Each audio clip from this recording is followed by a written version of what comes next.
একদিন এক জঙ্গল দিয়ে অনেকগুলো মুরগি হেঁটে যাচ্ছিল।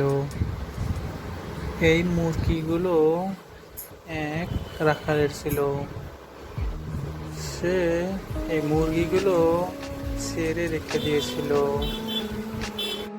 একদিন বাঘ ও শিয়াল এই মুরগিগুলো দেখে খাওয়ার জন্য লোভ জেগে গেল এবং কিভাবে খাওয়া যায় সেই বুদ্ধি করতে লাগলো।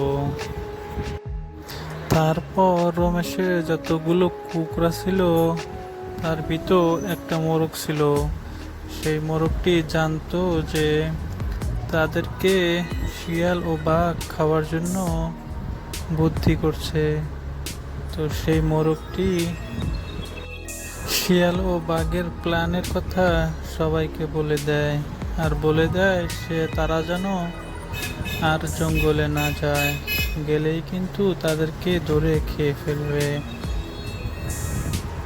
তো বন্ধুরা, এরকম ভিডিও বানাতে আমাদের অনেক কষ্ট হয়, তো প্লিজ একটা সাবস্ক্রাইব ও লাইক করবেন। ধন্যবাদ।